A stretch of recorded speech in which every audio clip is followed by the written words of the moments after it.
ডাষ্টবিনত ভগৱান হয়, ডাষ্টবিনত ভগৱানৰ মৃন্ময় মূৰ্তি কি বুলি ক'বলৈ ভাষা বিচাৰি পোৱা নাই। কিছুদিন আগলৈকে ধূপ চাকি জ্বলাই সেৱা কৰা ভগৱানৰ মৃন্ময় মূৰ্তিসমূহৰ ঠাই আজি ডাষ্টবিনত। নতুনক আদৰিবলৈ পুৰণিক অপমান। এনেকৈ ডাষ্টবিনত পেলাই নিদি যিকোনো নৈ বা পুখুৰীত বিসৰ্জন দিব পাৰিলেহেঁতেন। কিন্তু কি বুলি ক'ব, জঘন্য, নিকৃষ্ট নে আন কিবা? এয়া বৰপেটা ৰোড ফৰেষ্ট কলনীৰ দৃশ্য। নিশা হ'লে এই ঠাইত মানুহে মূত্ৰ বিসৰ্জন কৰাৰ দৃশ্য তেনেই সুলভ। কেনেকৈ সেই একেখন ঠাইত ডাষ্টবিনতকৈ জঘন্য ঠাইত ভগৱানৰ মৃন্ময় মূৰ্তিসমূহ মানুহে থৈ যাব পাৰিলে? ধিক্কাৰ এনে নিকৃষ্ট মানুহক। পূজাৰ পিছত এনেকুৱা কাম কৰাতকৈ পূজা নকৰাই ভাল। বৰপেটা ৰোডৰ একাংশ হিন্দু ধৰ্মাৱলম্বী লোকসকলৰ কৰ্মকাণ্ডই চকু কপালত উঠাব আপোনাৰো। ডাষ্টবিনত ভগৱান হয়, ডাষ্টবিনত ভগৱানৰ মৃন্ময় মূৰ্তি কি বুলি ক'বলৈ ভাষা বিচাৰি পোৱা নাই। কিছুদিন আগলৈকে ধূপ চাকি জ্বলাই সেৱা কৰা ভগৱানৰ মৃন্ময় মূৰ্তিসমূহৰ ঠাই আজি ডাষ্টবিনত। নতুনক আদৰিবলৈ পুৰণিক অপমান। এনেকৈ ডাষ্টবিনত পেলাই নিদি যিকোনো নৈ বা পুখুৰীত বিসৰ্জন দিব পাৰিলেহেঁতেন। কিন্তু কি বুলি ক'ব, জঘন্য, নিকৃষ্ট নে আন কিবা? এয়া বৰপেটা ৰোড ফৰেষ্ট কলনীৰ দৃশ্য।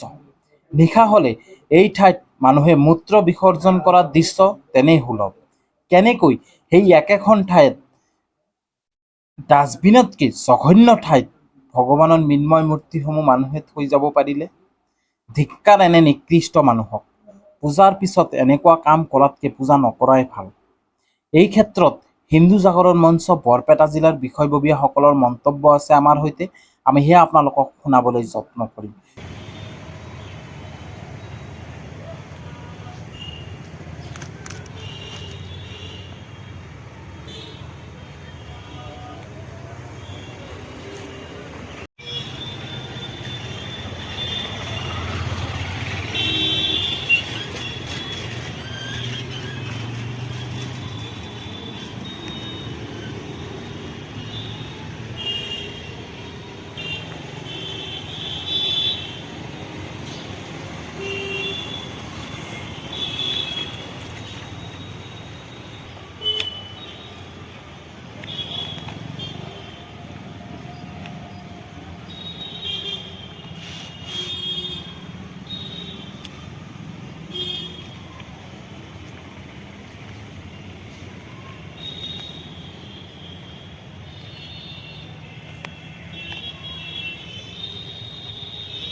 কাষত এনেকৈ মৃন্ময় মূৰ্তিসমূহ পৰি আছে, যিবোৰ আমি পূজা কৰিছোঁ কিছুদিন আগলৈকে।